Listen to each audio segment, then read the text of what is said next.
ما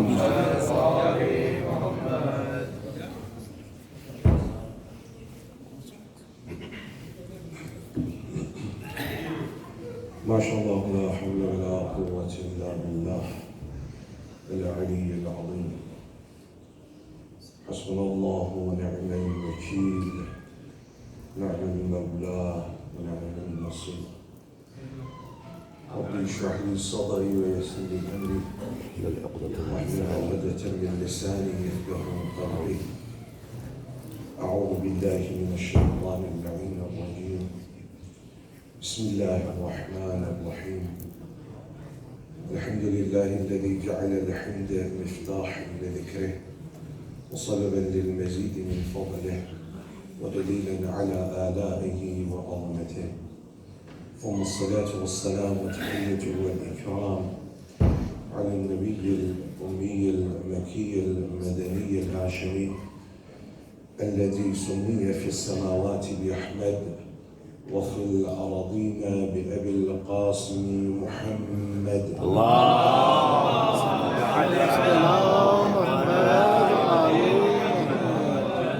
وعلى أهل بيته الأطيبين الأطهرين، سيما أولهم أمير المؤمنين وآخرهم بقية الله العظيم، روحي وأرواح العالمين لتراب مقدمه الفداء.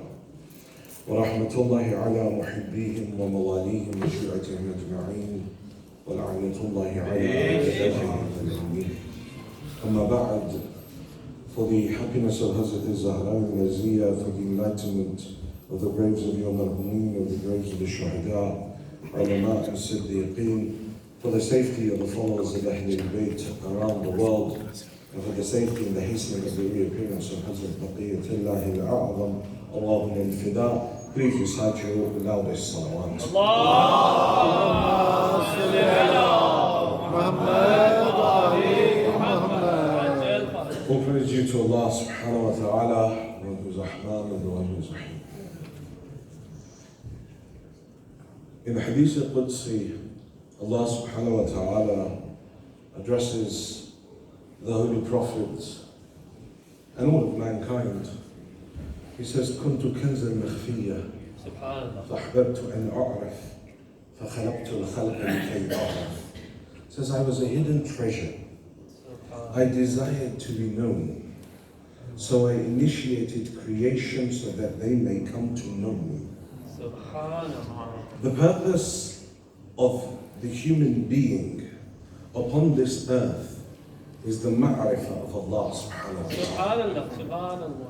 The individual that passes through these various realms of multiplicity, that individual that was made to dwell in heavenly realms, but when he came into this mortal plane, his purpose in life became one thing, the ma'rifah of his Lord, the one who created him, ma'rifah of the one that placed him, ma'rifah of the mun'im, the one that is giving him ni'mah. And that ma'rifah of Allah subhanahu wa ta'ala is the ultimate place that a person can achieve in their spiritual journey towards Allah. But that ma'rifah cannot be achieved if an individual does not utilize certain tools. Allah has given us the aim, that is, come to know me. That's why I created you.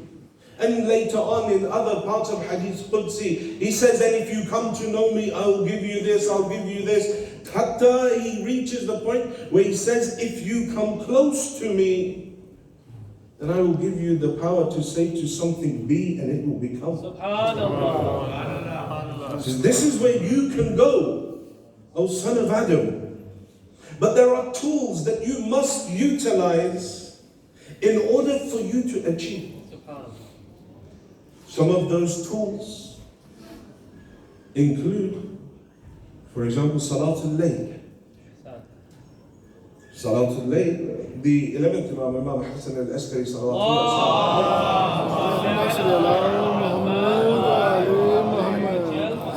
He says that this knowing of Allah subhanahu wa ta'ala, safarun, it's a journey.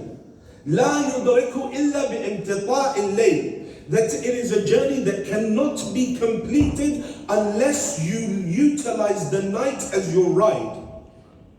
That you mount the ride and you mount the night and use it as your ride towards Allah. Meaning those nights that you stay awake reciting your Salatul Layl or reciting Quran or Dua or Istighfar are the essential, one of the essential tools towards Allah subhanahu wa ta'ala, towards that ma'rifah of Allah. An individual cannot gain that ma'rifah without this. Then there is a second thing that is so essential that all of the other things that he speaks about or that have been mentioned are mustahabbat. That if a person maybe doesn't use it, they can make up for it from some other place. But there is one such tool that Allah subhanahu wa ta'ala has instructed the son of Adam to use in order to reach his ma'rifah, that if he does not reach it, he can pray as many Salatul Layl as he wants. He can go to as many Hajj and Umrah and Ziyarat and do as much Matam and do as much Salah as he wants. But he will never ever be able to achieve true ma'rifah of Allah. And that is the one who does not do good towards his parents. Hadith from Imam al-Sadiq salawatullah wa salamu.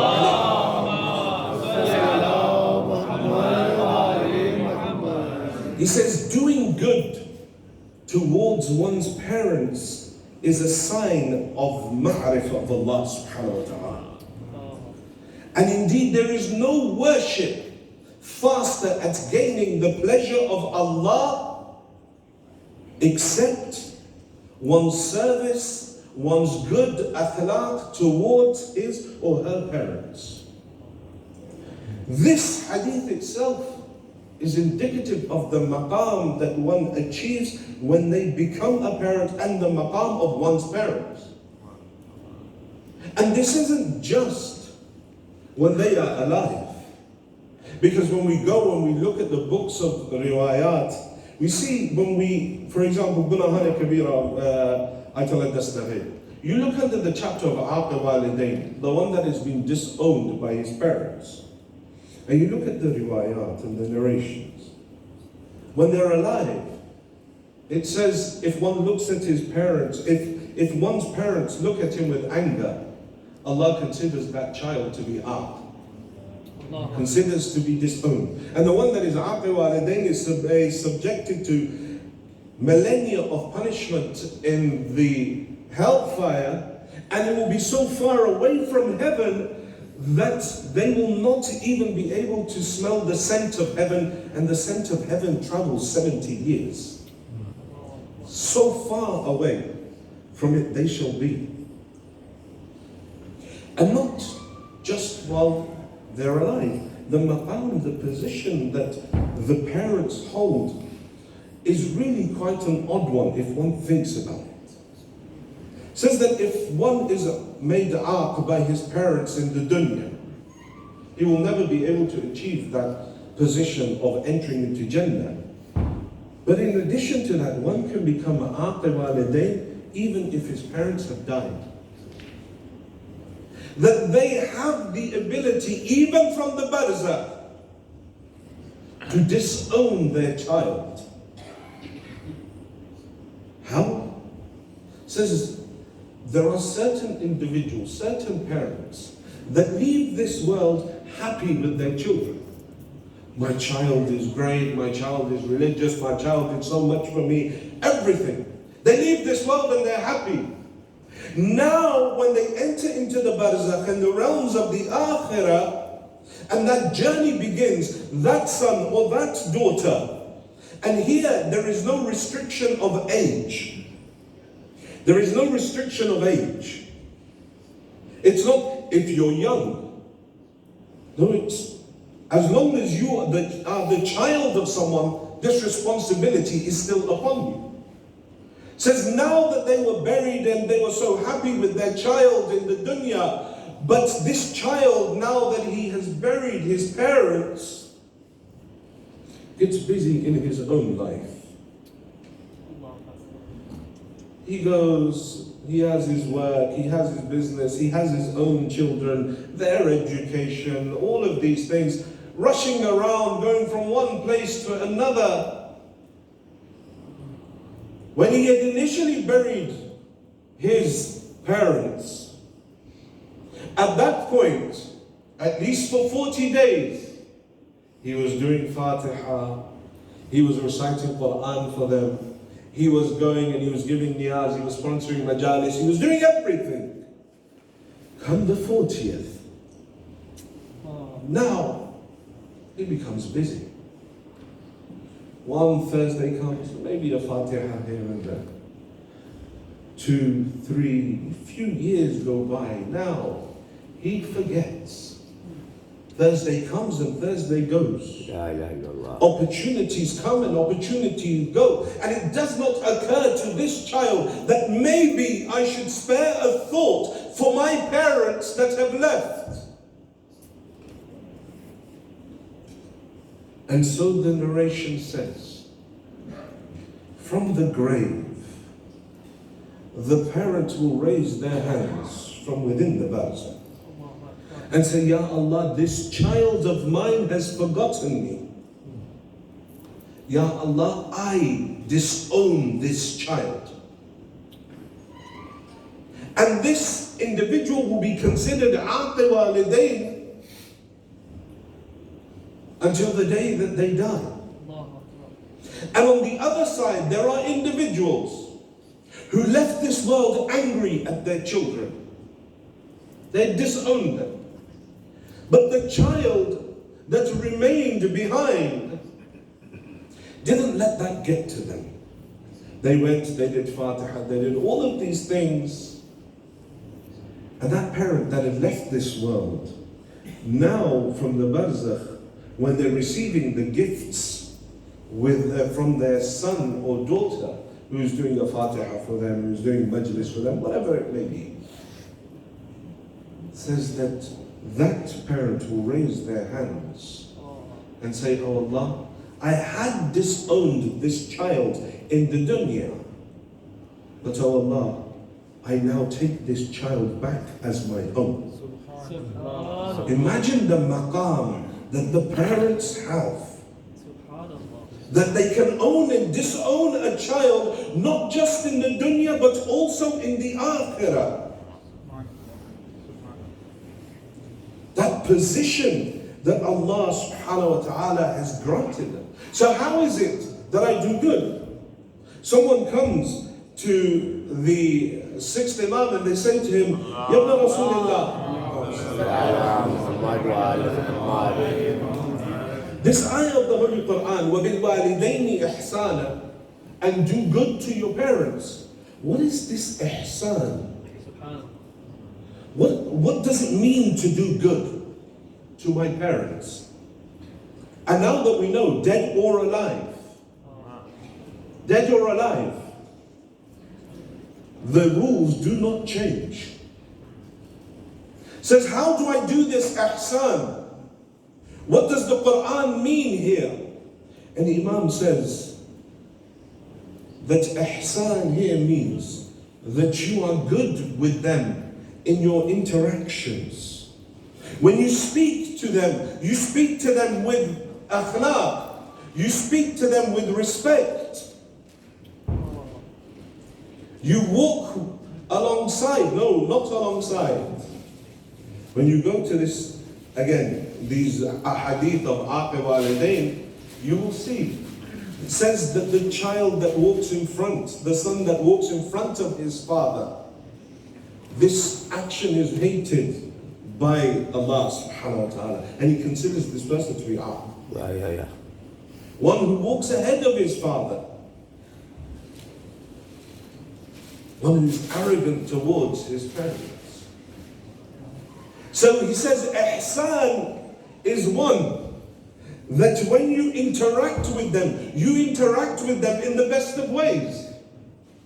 I can be the nicest, most akhlaqi person in the world in everything that I do, but the moment it comes to my parents, and especially if those parents of mine are now becoming elderly, all my akhlaq goes out of the window. Says ihsan means that you interact with them in a good way. You do not pressurize them for things.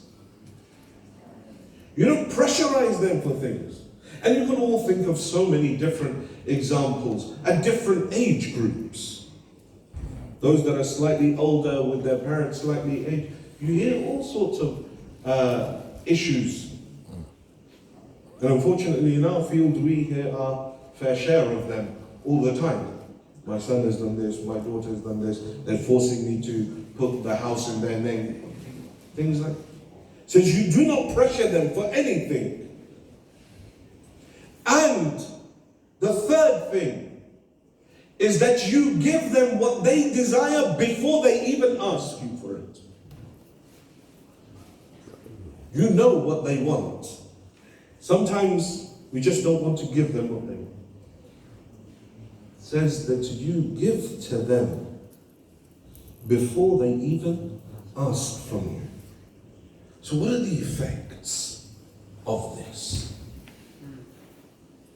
If I'm good to my parents, yes, we've said a person will go to heaven, naturally, ma'rifah of Allah. But there are more specific effects. The Holy Prophet says if an individual wishes for his life to be extended, wants to have a long life, and wants his rizq, his sustenance to increase, then he should be good towards his parents. It'll increase your life. It'll increase your rizq. Musa alayhi salam one day in munajat with Allah subhanahu wa ta'ala, he sees up towards the arsh of Allah, and he sees a young man that is right by the arsh, the throne of God. Metaphorical. God doesn't, at least not in our fiqh, God doesn't sit on a big throne. Or this Ibn Taymiyyah's version of the throne of the arsh is not ours. Yeah? It's metaphorical. Yeah? So now, says he saw a young man by the side of the arsh that was in the shadow of the arsh, and he was praying there. He said, my Lord, who is this young man and what allowed him to achieve this maqam? Allah replies, he's just a normal man. But he was good to his parents. And so we raised him and kept him by the arsh itself.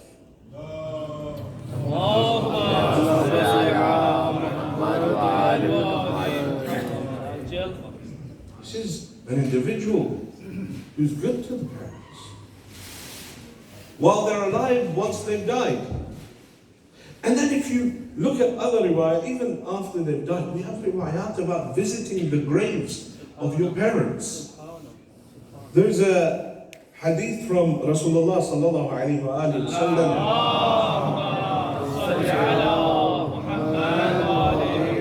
It says, من زار قبر والديه أو أحدهما في كل جمعة مرة غفر الله له وكتب برا. Says that if an individual visits the grave of his parents every Friday, once every Friday, or either one of them, if both of them have not died, if one of them has died, he goes and he visits their grave every Friday, Allah subhanahu wa ta'ala, for his simple visiting of the grave of his parents, shall forgive every single one of his sins and will write him down as one that did good towards his parents.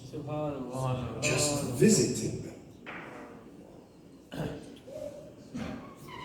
Brother Amid, when he contacted me and he gave me the topic, and I was looking at him and I was like, does he want me to write a thesis? Yeah, how to maintain these good relations. We all know how it is to maintain good relations with our parents. You don't need me to tell you. Everybody knows because it's human nature. The shukr, the thanks of the mun'im, or doing ihsan to the one that is bestowing ihsan upon you, it is human nature to do so. But we have moved so far away from the true teachings of Islam that now we find ourselves in a position where, oh, my son doesn't listen, or my daughter doesn't listen, oh, they did this to me, or they did that to me. And at times one needs to question themselves as a parent. How is it that I raised these children? What is it that I'm doing to these, especially those that have young children now, or children that are growing up? How is it that I'm raising them? Well, I'm taking my son and trying to get him the latest haircut with like a line in his head and all the weird patterns. And I'm like, oh, why did my son turn out to be a gangster? Well, You started him that way. you started him that way. What is it that we are instilling within them? I know of people. I have been to Salat al-Mayyit of people who the parent was very mu'min, very mutadayyin, but was more focused on trying to get their child a good job or a good education, had no focus on bringing them to the Hussainiyah, to the masjid, to increase their Islamic knowledge. Their focus was on tuition. Their focus was on getting them into a good university, and then into a good university they got, and to a good career they had. But now, when that father died,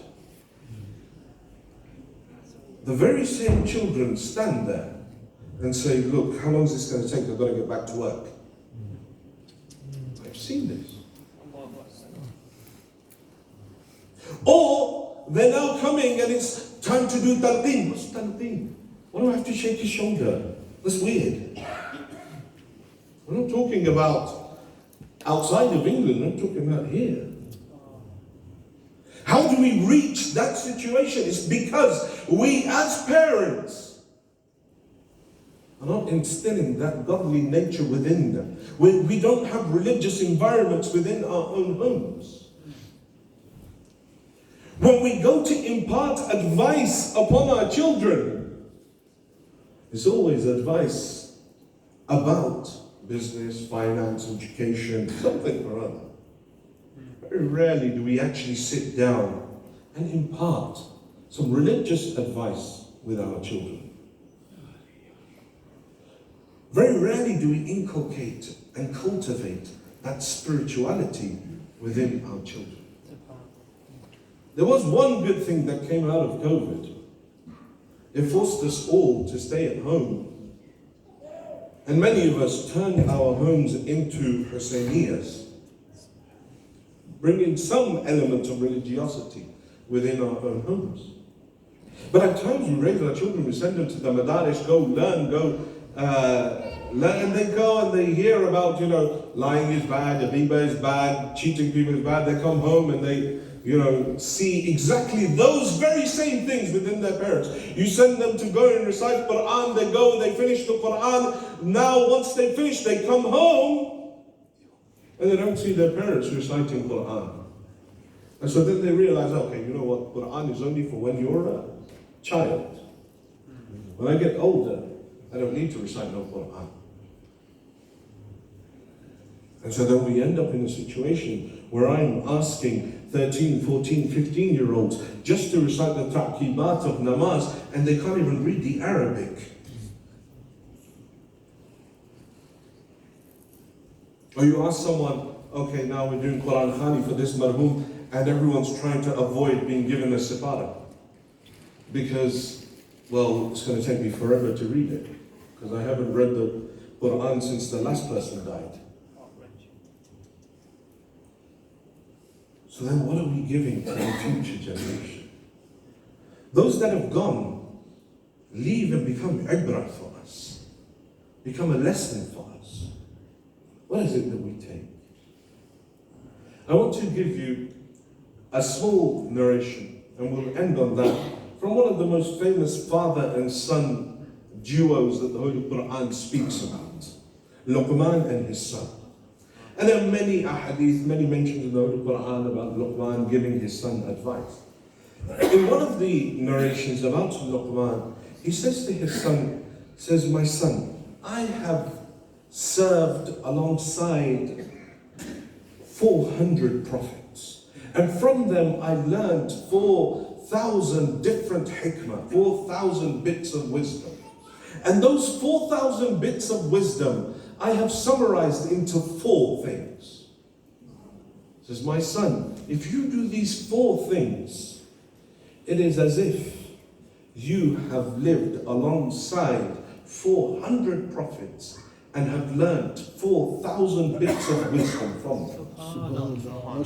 Says the first thing, Ya bunayya, إذا كنت في الصلاة فاحفظ قلبك. So this is my son. When you find yourself in the state of salah, make sure you're controlling your heart. See where it is that your heart is going. Where is your mind going when you're praying? Allahu Akbar. Where did I leave my keys? I've got to get to work. Bismillahir Rahmanir Rahim. I wonder how long this is going to take. I've got to... My focus is not with Allah. He's saying, my son, says, when you find yourself in salah, control your heart. See, where is it that it is going? I, as a parent, where does my heart go when I'm praying? Do my children ever see me praying? I'm like, oh no, they distract me, get them out the room. Bring them with you, let them sit there, let them roll around, let them run away with your sajda. Keep us another one in your pocket. But inculcate that culture within them. The love of it. It says, when you find yourself in salah, فَحْفَظْ قَلْبَكَ. Control your heart. The second piece of advice says, Ya bunayya, إِذَا كُنْتَ فِي الْمَائِدَةِ. When you find yourself in front of food, فَحْفَظْ حَلْقَكَ. Control your halaq. Control what you're putting in down your esophagus. I.e., look, is my food halal or haram? Then look at the quantity that I'm eating. Look, am I eating someone else's haqq? Am I observing all the akhlaq of eating? The adab of eating? And there are many. Don't reach over to the other side of the plate. Eat what is in front of you. We can add a bit more. When the house comes, don't keep all the botis for yourself. Think about other people as well. Think about other people as well. فاحفظ. The third thing, he says, Ya bunayya, إذا كنت في بيت الغير فاحفظ عينيك. Says, my son, if you find yourself in the house of another, control your eyes. Don't look towards their now mahram. Don't look towards those that are not mahram for you. Control your eyes from their possessions. People like to go sit down, people, oh, chill. So this is the wonder. Oh, it's a bad habit that people have. Oh, so where did you get this from? Oh, this, oh, yeah. Says control your eyes. Control your eyes from the namus of other people. If you don't look towards the mahrams of others, it's a hadith. If you don't look towards the mahrams of others, the daughters of others, Allah will save your daughters and your mahrams. إذا كنت في بيت الغير فاحفظ عينيك. Find yourself in the house of another, control your eyes. The last thing he says, يا بني إذا كنت في بيت الغير إذا كنت في الناس, if you find yourself amongst people, فاحفظ لسانك, control your tongue. Don't speak about things that do not concern you. How many hours are wasted when we get together debating useless, fruitless things? In fact, the fifth Imam says, the one that sits down and talks about things that he has no bearing on, no effect, no ability to change, just talks for the sake of talking. This is the fool. How many of us sit down, oh gee, if we got rid of Nawaz Sharif and then Imran Khan came and this person, and look, listen, you got to bring him in and then you bring this, and then that will sort all the problems out in Pakistan. Hours go by. Can't influence it. Can't change it. So why waste your life debating it? Says when you find yourself amongst people, control your tongue. Stay silent. For silence opens up the doors of hikmah.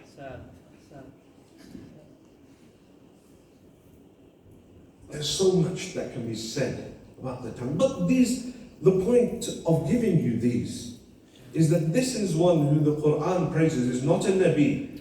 It's just one of the awliya of Allah. But yet his insights towards his son was so loved by Allah that they became part of the Holy Quran. How is it that we instill that religiosity into our future generations? We're here to remember a mother, to remember an aunt, to remember a parent that has left. But they have left this mortal realm and become an ibrah for us. What is it that we are doing for our future generations? Our masajid are becoming emptier.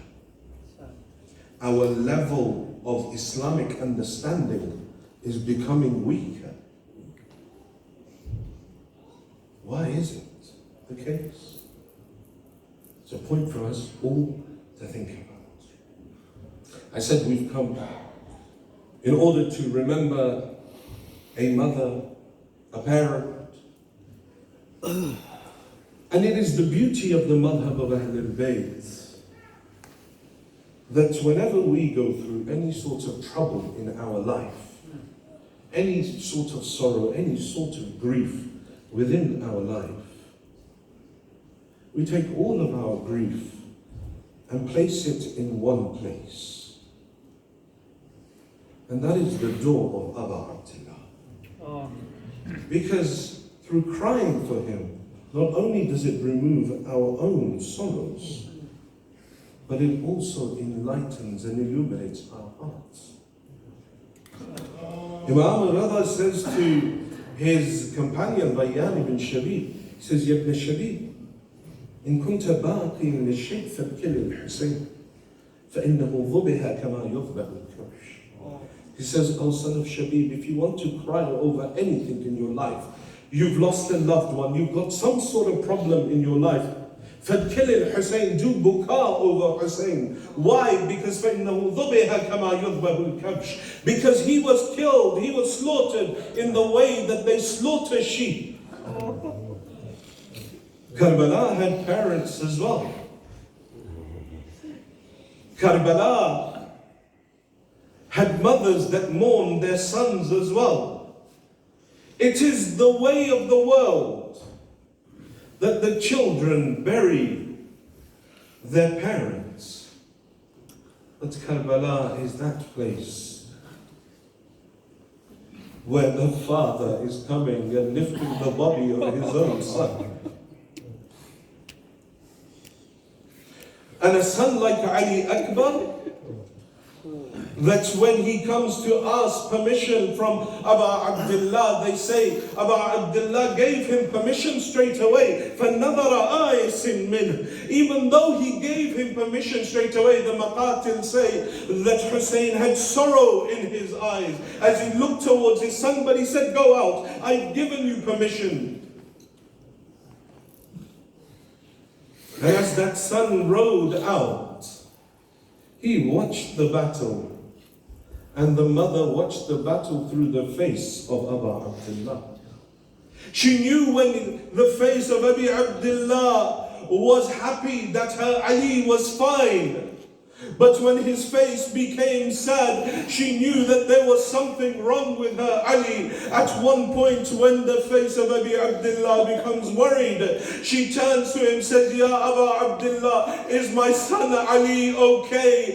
This is a mother. The maqam of the mother is such that she has that unlimited, limitless love for her children. She says, is my son okay? Aba Abdullah says, Layla, Allah never rejects the dua of a mother. Layla, do dua for your son Ali so that he may return to us. They say Layla went inside the tents. She raised her hands towards the heavens. Will you hear what the dua of Layla is? Ya Ilahi bi'atashi Abi Abdullah. Ilahi bi'ghurbati Abi Abdullah. Ya Rad Yusuf ila Ya'qub. Ya Rad Musa ila Ummih. Urdud ilayya waladi Ali. Oh the one, oh Allah, for the sake of the thirst of Aba Abdullah. Oh Allah, for the sake of the loneliness of Aba Abdullah. Oh the one that returned Yusuf back to Ya'qub. Oh the one that returned Musa back to his mother. Return my son Ali back to me one last time. They say Ali killed the individual that he was fighting. He returned back towards the tent. You hear every Muharram, I don't want to recite the whole of the maqtal of Ali Akbar, but as he rides towards his father, there's one line that breaks the heart of Abi Abdullah. As he rides towards him, Imam Hussain happy seeing his son return, but then instantly becomes saddened hearing what his son is saying to him. He says, Abata al-Atash qad qatalani wa thiqal al-hadid qad aj'adani hal li sharbat al-ma'i min as-sabil. Oh Father, the thirst is killing me. Oh Father, the weight of the armor is taking the strength from my body. Is there not a drop of water that Ali can have? How does Hussain give solace to his son? How does he give him solace? My son, be patient. Soon you will drink from the pool of Kawthar, after which there is no thirst. His son returns back. It is the way of the world that the children bury their parents. But when that call was heard, Ya Abata alayka minni salam. They say, how is it Hussain reached the body of his son? Some say he crawled, some say he ran and fell. However he reached the body of his son, all the riwayat end in the same way. They say Hussain threw himself on the body of his son. He wiped away the dirt from his cheeks. He wiped away the blood from his teeth. وَضَعَ خَدَّهُ عَلَى خَدَّهُ. He placed his cheek on the cheek of his son. He called out, may Allah kill that nation that killed you. عَلَى الدُّنْيَا بَعْدَكَ الْأَفَا. What pleasure is there left in this dunya after you? لَقَدْ اسْتَرَحْتَ مِنْ هَمِّ الدُّنْيا وَغَمِّهَا وَأَبُوكَ وَحِيدًا فَرِيدًا. Oh Ali, you've left this world, but Ali, come and look at your father all alone, having to face the difficulties and the trials of this world. ألا لعنة الله على القوم الظالمين وسيعلم الذين ظلموا منقلب ينقلبون إنا لله وإنا إليه راجعون. We pray to Allah subhanahu wa ta'ala to forgive our sins. We pray to Allah subhanahu wa ta'ala to forgive the sins of our parents. Oh Allah, those of our parents that are alive, give them long lives. Those of our parents that have left this world, give them place next to Ali Muhammad in Jannah. Oh Allah, those who are ill, give them shifa'ah. Those who are in debt, clear their debts. Oh Allah, keep our ulama and our maraji at the head of our institutions. Oh Allah, hasten the reappearance of the Imam of our time and allow us to be amongst his true muntadirin, his true waiters. At the end, please recite Surah Al-Fatiha, followed by 3 times Surah Al-Ikhlas for Marhoma Zahida Hussain, and also for the Marhum uncle of Molana Rizvi Sahib, and your Marhumin and those that have no one to recite for them.